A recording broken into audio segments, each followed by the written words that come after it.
그동안 그런 걸로 속여서 얼마나 많이 팔아먹었습니까? 죄송하지만 3배가 뛰었지 않습니까? 그게 말이 된다고 생각하세요? 가만히 봐도 말이 안 되는 얘기거든요.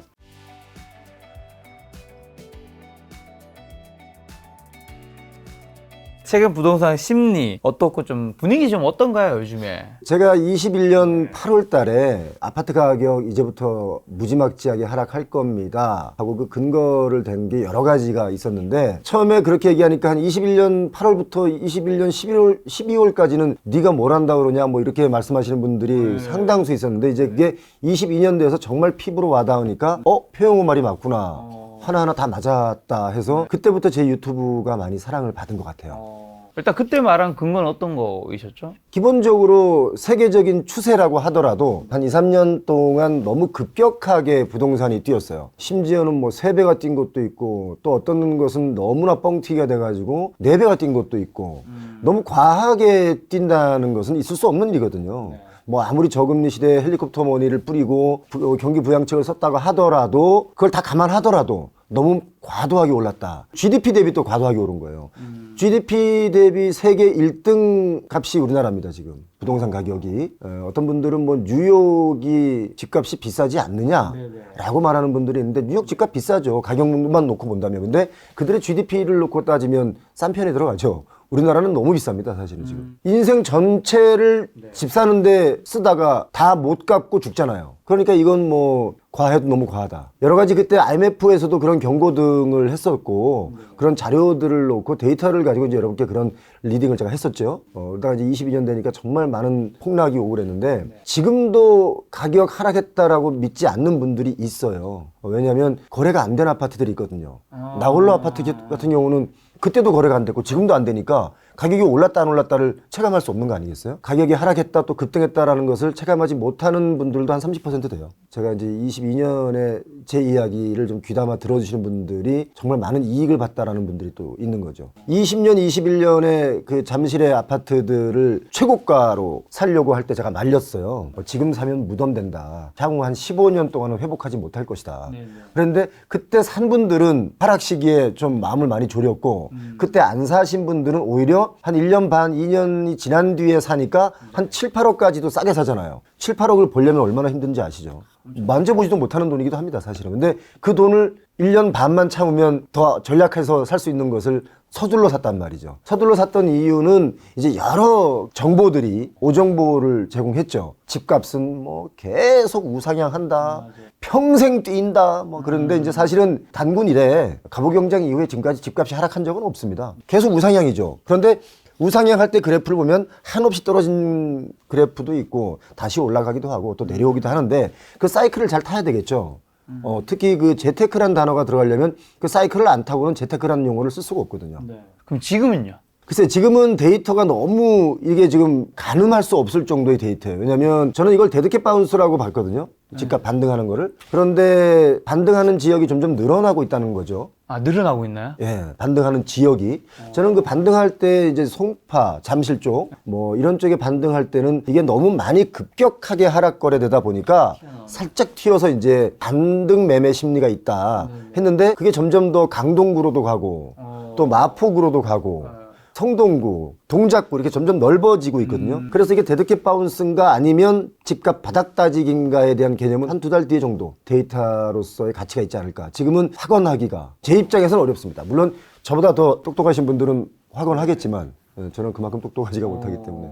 근데 시장에 어떤 이제 굉장히 많은 또 전문가분들은 이건 데드캣 바운스라고 얘기하시는 분들은 있잖아요. 저도 처음엔 데드캣 바운스라고 얘기를 했었죠. 그 근거는 그럼 뭐라고 보시나요? 왜냐하면 이게 전반적으로 가격이 튀어오르려면 뭐 수출 경제, 수입 경제 이런 그 경제적인 그 측면도 있겠지만, 기본적으로 전세가가 부동산, 주거용 부동산은 받쳐줘야 되거든요. 전세가는 한없이 떨어지고 있는데 가격이 다시 튀어올랐다? 이건 전세가가 받쳐주지 않는 가격은 올라갈 수가 없어요, 우리나라 이 부동산은. 그런데 전세가는 계속 하락하고 있는데 가격은 튄다. 그러니까 이건 데드캣 바운스다. 이게 또 왜 그런 일이 있냐면, 송파 잠실은 대단지 아파트들이 많이 있습니다. 그러다 보니까 하락할 때도 거기가 먼저 데이터가 나와요. 거래가 나오다 보니까. 규모가 적은 단지 아파트들은 거래가 그만큼 적으니까 데이터로서의 역할을 못하고 있죠. 그러니까 송파가 떨어졌네, 동탄이 떨어졌네, 뭐 송도가 떨어졌네 하는 게 큰 단지들이 많은 거예요. 지금도 마찬가지로 그런 단지가 다시 반등을 반등했거든요.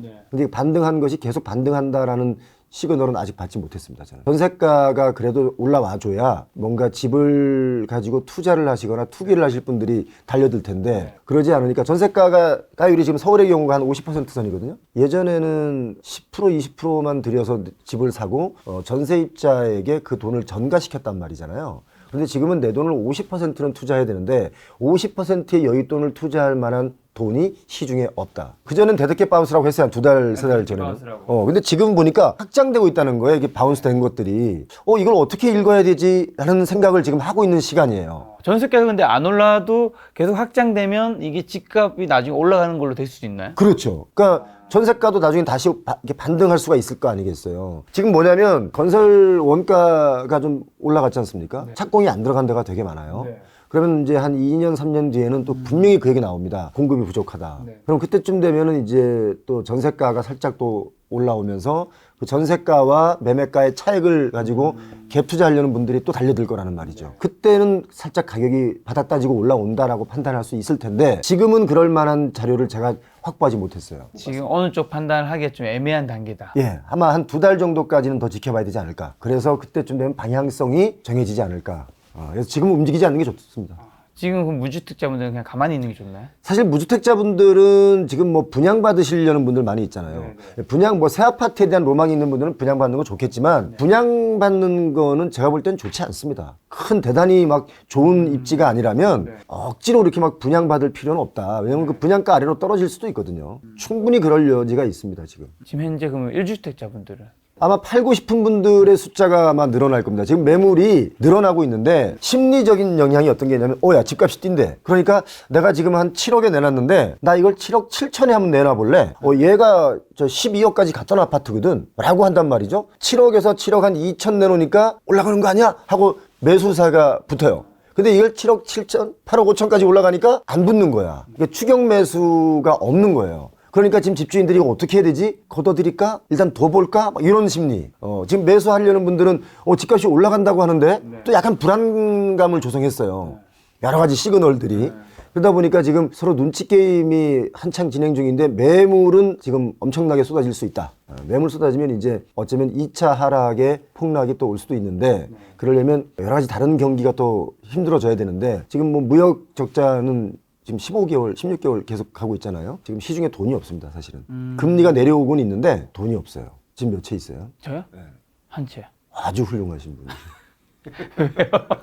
주거용 부동산 가지고 너무 욕심 안 부리는 게 좋습니다. 2주택, 3주택자들을 너무 뭐라 그러면 안 돼요, 사실은.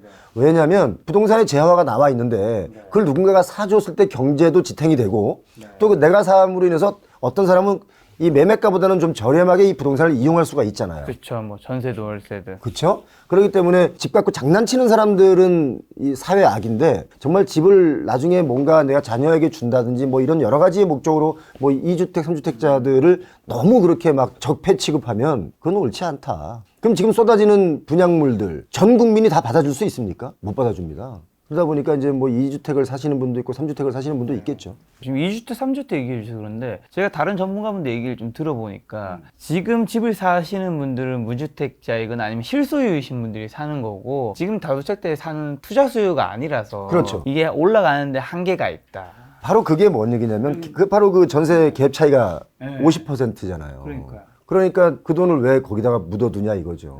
그동안은 전세가율이 막 80% 심지어 어디는 90% 이게 왜 깡통 전세하고 역전세 구분할 줄 아시죠? 깡통주택 역전 어떻게 구분해야 되죠? 역전세의 경우는 2년 전에 거래했던 전세가보다 떨어진 걸 역전세라고 그러고 그렇죠. 깡통 전세라는 것은 매매가보다도 전세가가 비싼 경우를 깡통 됐다 그래가지고 깡통 전세라는 거잖아요. 심지어 깡통 전세도 지금 나오고 있지 않습니까? 그러니까 당연히 집값을 끌어올리기에는 역부족이다 지금은. 깡통 아파트 뭐 사기친 사람들 많이 지금 뉴스에 나왔지 않습니까? 그래서 많은 분들이 경계심을 갖고 있어요. 특히 수도권 외곽 지역에는 그 경계심이 불신의 심리가 어마어마하게 이게 대두돼 있습니다. 특히 외곽 지역에서 값이 반등해 온다? 이건 다 거짓말이라고 보시면 됩니다. 절대 속으시면 안 됩니다. 그동안 그런 걸로 속여서 얼마나 많이 팔아먹었습니까? 죄송하지만 GTX 선 따라서 3배가 뛰었지 않습니까? 그게 말이 된다고 생각하세요? 개인적으로 그냥 가만히 봐도 말이 안 되는 얘기거든요. 그러다 보니까 이제 국민 여러분들께서 특히 실소유하시려는 분들께서는 이미 이제 눈치를 많이 채셨다. 그리고 학습을 많이 했고 또 유튜브에 그런 좋은 정보를 제공하는 분들이 꽤 있습니다. 오정보를 주는 사람들이 있는 반면 좋은 정보를 주는 사람도 있다. 혹시 대표님 오셨을 때 대표님 제외하고 좋은 정보를 주는 채널은 저도 제외하고 어디가 좀 좋은 거니까요. 김영익 교수님. 네. 아주 그 냉철하게 이 경제를 바라보는 걸 제가 한번 보고 이분 말씀하시는 내용은 정말 신뢰가 간다. 내 의견과 같기 때문에 신뢰가 가는 게 아니라 내가 모르는 얘기도 많이 말씀하시더라고요. 그래서 상당히 중립적인 입장에서 말씀하시는구나. 집값의 방향에서 한 가지 더 궁금한 게 저는 대표님 모실 때 늘 그런 건 아니지만 현재 상황에서 그리고 불과 한 1년, 2년 전만 해도 이제 폭락을 얘기하시는 집값 이제 상승농자, 폭락농자에서 이제 하락 폭락종자로 이제 생각했는데 오셔서 하시는 이야기가 지금까지 그랬는데 지금은 잘 모르겠다라고 얘기를 하신 거잖아요. 우리 김 작가님께서 네. 대단히 그 큰 오해가 있구나. 네. 그 시선을 제가 바꿔드리고 갈게요. 네, 오늘. 네. 저는 김 작가님 그렇게 안 봤는데 상당히 이분법적인 시각으로 보네. 아예 아닙니다. 네? 여쭤보는 거죠. 아니요. 자, 누가 표용어를 하락론자라고 말합니까? 저는 시장론자예요. 시장이 분명히 하락으로 가고 있는 데이터들을 보여주고 있는데 거짓말로 오른다라고 말한 사람들이 상승론자들이고 집값이 상승하고 있는데 이걸 계속 하락한다고 말하면 이게 하락론자예요. 저는 데이터를 가지고 여러분께 시장이 어떻게 움직이고 있다라는 것을 읽어주는 케이스지 저를 하락론자, 상승론자 이렇게 말하는 이분법적인 내용은 정말 옳지 않은 시각이다. 그렇죠. 표용어를 모르고 하는 얘기다. 저도 그래서 그 전에 네. 지금 시점이라고. 네, 그래서 저는 아니 아파트 값이 오르는데 여러분 안 올라요? 내려가는데 여러분 앞으로 더 올라요? 이렇게 말을 하는 것 자체가 내 스스로가 용서가 안 돼요. 그렇기 때문에 저를 우리 김 작가님께서는 이제 오늘 저한테 얘기 들으셨으니까 저를 하락론자다. 시장론자다. 그렇죠. 저는 시장론자입니다. 근데 그러면 이제 어쨌든 지금 판단을 못 하신다고 했잖아요. 한 2달 뒤에 제가 김 작가 TV 또 오면 그때 제가 정확하게 제가 생각하는 방향을 말씀드리겠습니다. 그러면 만약에 이게 판단 못 하신다라는 거는 여기서 데드캣 바운스가 이어져서 오를 수도 있다고 생각을 한다는 거잖아요. 아니요. 마냥 그렇게 오르진 않습니다. 제 얘기를 다시 잘 들어보세요. 네네네. 데드캣 바운스인 줄 알았는데 한두 건이 거래가 그렇게 되고 어느 단지에 따라서 그렇게 거래가 이루어질 수 있다고 봤는데 단지가 여기저기 나오기 시작했다는 거예요. 데드캣 바운스의 단지가. 우리가 시그널을 어떻게 받아들이냐면 다시 반등하는구나 라고 받아들이는 분들은 매수에 올라탈 것이고 아니야. 너무 떨어졌기 때문에 그러니까 너무 급격하게 올랐다가 너무 급격하게 떨어진 곳이기 때문에 다시 이렇게 올라온 거야. 데드캣 바운스야 라고 생각하시는 분들은 기다릴 것이다. 그렇죠. 지금은 관망하는 단계고 팔려는 매도자 입장에서는 더 올려서 팔려고 하고 매수자 입장에서는 더 올리면 안 쫓아가고 있고 딱 그 시장이라는 거죠 지금. 그렇기 때문에 지금 여기서 데드캣 바운스가 쭉 간다 안 간다 이거는 한 2달 뒤에 결과가 데이터가 말해줄 것이다. 어쨌든 2달 뒤에 그 데이터를 보고 정확하게 말씀할 수 있을 텐데 만약에 이제 뭐 쭉 올라가는 게 아니더라도 이게 하락이 좀 어느 정도 만약에 끝나고 이렇게 정체로 이제 간다면 집값이 이제 하락이 폭락이 1년 반 정도 만에 이렇게 폭락하고 더 이상 더 밑으로 내려가지 않고 끝나는 경우가 많이 제가 알기로는 집값의 하락이나 정체기는 원래 되게 긴 걸로 좀 알고 있어요. 지금 이게 우리가 대한민국이 와이파이 인터넷 속도가 세계 최고입니다. 집값 오르고 내리는 것도 세계 최고로 오르고 내리는데 지금 제가 생각할 때 사실 26년 정도까지 하락을 봤습니다. 원래 데드캣 바운스도 좀 일찍 나온 것 같고요. 1년 반 뭐 이 정도 만에 이렇게 다시 뭔가의 상승 분위기를 낸다는 것은 정부에서 너무 경착륙을 하면 또 위험하니까 연착륙을 시도하는 그런 플레이들이 있다. 그래서 많은 규제들도 풀어줬고 또 실소유자분들은 집값 하락 시기에 집을 살 수 있는 기회 뭐 예를 들자면 특례 보금자리론이랄지 지금 심지어는 특례 보금자리론이 한 80% 정도까지 소진이 됐는데 한 20% 소진이 남아 있어요 아직. 특례 보금자리론보다 금리 하단이 내려가는 것도 있어요. 그러다 보니까 이거 과연 이제 앞으로 이게 쓸모가 있냐 없냐 이런 얘기도 좀 나오고 있는데 그 정도로 많은 것을 집을 살 수 있는 기회를 주고 있단 말이죠. 그러다 보니까 더 떨어질 수 있는 아파트의 가격을 붙잡아 놓은 경우예요. 근데 사실 심리적인 개념으로 본다면 더 떨어져야 된다고 저는 봅니다. 이런 얘기하면 또 하락론자라는구나. 아니야. 우리 모두가 살 수 있는 길은 지금 부동산의 주거용 부동산의 가격보다 최소한 지금보다 하락돼 있는 가격보다 한 25%는 더 떨어져야 된다. 25%더 떨어진다가 아니라 떨어져야지 우리가 다 같이 살 수 있다. 집값은 좀 더 떨어져야 이게 좀 우리가 뭐 여가 활동도 하고 취미 활동도 하고 워라밸도 있고 뭐 주 5일 근무하면 뭐합니까? 놀러를 못 가는데 돈 쓰는 게 무섭지 않습니까? 그렇죠. 요즘 물가 너무 많이 올라서. 그럼요. 물가도 많이 올랐는데 제가 물가가 OECD 국가 중에 우리나라가 그래도 3.7이거든요. 나름 다른 나라에 비해서는 안정적이에요. 비싸긴 하지만 전기, 수도, 가스 뭐 이런 것들이 많이 올랐지 않습니까? 그래서 물가가 지금 3.7인데 지금 힘든데도 불구하고 제가 이탈리아 보니까 8.7인가 그래요. 영국도 7.8인가 그렇고 OECD 국가로 본다면 그나마 좀 선방하고 있다. 그럼에도 불구하고 힘들다 지금. 쓸 돈이 없어요. 코로나가 지나면서 뭐 강남의 어떤 주요 식당이랄지 뭐 어디 사람이 많이 몰리는 식당이나 주점 같은 데 가보시면 사람 많이 있습니까? 그렇게 많이 없습니다. 정말 뭔가를 허리띠를 졸라매고 사시는 분들이 그만큼 많이 늘어나고 있다. 집값이 폭등 시기에 제가 왜 문제라고 했냐면 중산층이 무너지거든요. 중산층이 완전히 무너지면 경제 지탱 누가 합니까? 돈 많은 사람들만 가지고 경제 돌아갑니까? 중산층이 받쳐주고 또 그 밑에 서민층도 받쳐줘야 이분들이 꿈을 꿔야 이 뭐든지 받쳐줄 수 있거든요. 꿈을 다 뺏어갔잖아요. 그렇기 때문에 문제가 됐었고 그렇기 때문에 정권 교체까지 있던 거 아니겠습니까? 살 수가 없는데 근데 지금 이제 많이 하락해서 내려왔지만 그럼에도 불구하고 제가 보는 현지에서는 아직까지 좀 부동산의 가격은 미쳐 있다. 그런데 연착륙을 시도하니까 남들은 이게 연착륙인데 이걸 연이륙으로 보고 있다 지금. 착륙이에요. 이륙이 아니고. 그래서 진짜 이륙이 될지 착륙이 될지는 한 2달 정도. 저는 제가 완전히 뭐 더 하락한다, 더 상승한다라고 말을 정확하게 안 하는 이유는 그분들보다 제가 아는 게 없어서입니다. 예. 책 본문 중에 5억이 15억 되는 뭐 집값의 조건이 있다고 하던데 어떤 조건인가요? 아니 그게 같은 말인데 다른 건데요. 5억이 15억 될 만큼 거품이었다라는 얘기이기도 한데 사실 그 GTX 선 따라서 정말 많은 아파트들이 지어지고 또 뭐 오피스텔들이 지어졌단 말이에요. 그런데 GTX 선이 개통도 되기 전에 이미 그 지역의 부동산의 가격은 3배가 뛴 곳도 있고 심지어 어느 거 하나야는 또한 4배가 뛴 곳도 있고 기본적으로 2배 이상은 다 뛰었단 말이에요. 이제 그렇게 바람 잡는 거 보면 첫 번째가 이제 GTX 선을 많이 잡았는데 결국은 일자리가 많이 몰려있는 지역 인근의 아파트는 아파트의 가격이 계속 상승할 여지가 있고 또 거기에 교통까지 붙여준다면 5억이 15억 되는 건 뭐 갈 수 있죠. 그런데 이게 어떤 의미로 문제가 됐었냐면 9년, 20년, 21년, 3년 동안 이렇게 갔단 말이에요.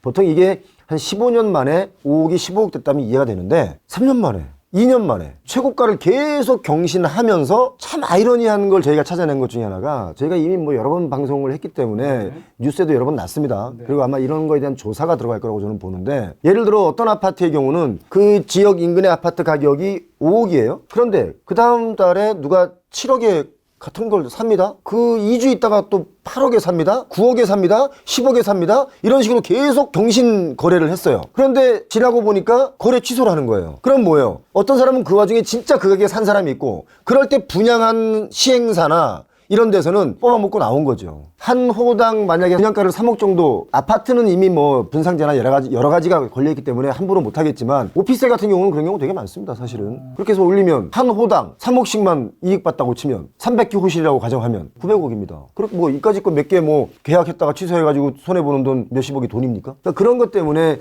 5억이 15억 되는 지역에 많은 분들이 그 바람을 타고 가격이 이렇게 급등했다. 그런데 앞으로도 제가 볼 때는 용인 쪽이나 반도체 클러스터가 형성되어 있는 그 일대 지역에서는 이제 일자리가 점점 풍부해지기 때문에 좀 더 장기적 10년, 15년 이렇게 장기적으로 본다면 그쪽 지역의 집값은 그래도 앞으로 우상향으로 계속 갈 수 있는 여지가 있다. 단 그 직주 근접이 안 되는 지역에 있는 아파트들의 수도권의 외곽 지역의 경우는 어쩌면 회복 못할 가격도 지금 분양가로 나오는 것들이 있다. 일자리라면 당연히 지금도 중요하겠지만 미래 일자리는 그렇죠. 더 중요한 거겠죠. 그렇죠. 그 미래 일자리는 우리가 흔히 말하는 4차 산업, 혁명을 일으키는 뭐 IT 기업이나 기타 등등의 그러한 일자리들이 점점 늘어나는 지역들이 있단 말이죠. 그래서 경기 남부권 벨트를 보면 지금 그런 경우가 상당수가 있습니다. 판교 집값이 왜 비쌉니까? 제가 볼 때는 어쩌면 이 서울 강북구, 성북구, 도봉구 이쪽의 집값보다 오히려 용인 집값이 더 훨씬 비싼 날이 올 것이다. 아마 지금도 비쌀 겁니다.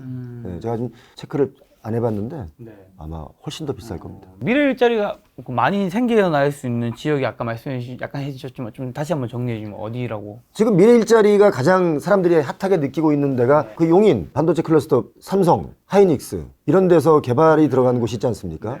아무래도 그쪽 지역의 일자리가 더 풍부해지고 그 인근에 있는 주거용 부동산들은 더 앞으로 선호도가 높아지기 때문에 그쪽 지역은 계속 눈여겨볼 만하다라고 보는 거죠. 용인. 판교, 뭐 동탄, 화성, 뭐 그쪽 지역이 저는 그렇게 보고 있습니다.